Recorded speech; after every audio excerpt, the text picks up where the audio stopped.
I want to kill my so many thoughts.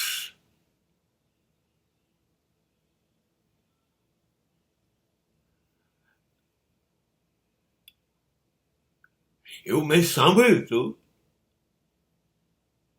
કે કેટલાક બાળકો જન્મ્યા પહેલા ગર્ભમાં મૃત્યુ પામે છે.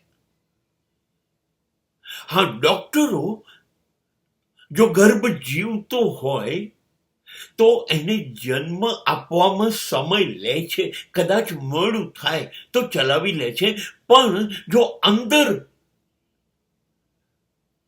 ગર્ભમાં બાળકનું મૃત્યુ થાય તો તાત્કાલિક ઓપરેશન કરીને એને બહાર ફેંકી દે છે, એમાં વાર લગાડતા નથી. બસ આ જ ઘટના આપણા વિચારોની છે.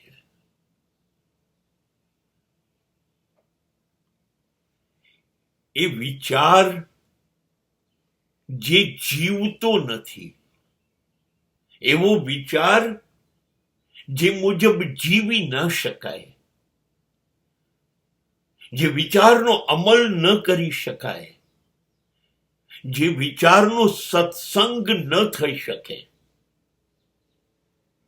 એ વિચાર મરેલો છે.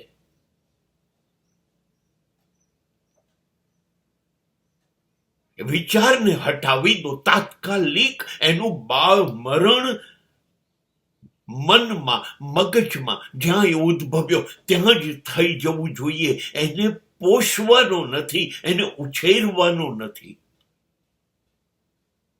એ ઝેરીલો છે. હવે એ વિચાર વિષમય જીવન બનાવશે. બસ ધ્યાન આટલું જ રાખવાનું છે કે જે વિચાર અંદર જન્મ્યો એનો સત્સંગ કરવા જેવો છે,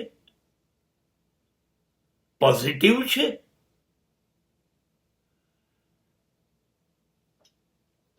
કે એ વિચાર પોતે જ વિકૃત છે, એ આપણને કુસંગત લગાડશે. એવું લાગે ને એ જ મિનિટે એનું મરણ થઈ જવું જોઈએ. એ વિચારનો અમલ કરવાનો સવાલ નથી. એ વિચારને જન્મ આપ્યો, આપણી અંદર કેવી રીતે ફૂટી નીકળ્યો એ બદલ પસ્તાવો થવો જોઈએ, અફસોસ થવો જોઈએ. એ ત્યાં જ મરી જવું જોઈએ. એ વિચારને ત્યાં જ દફન કરી દો, નહીતર એ તમારા જીવનને, જિંદગીને દફનાઈ દેશે.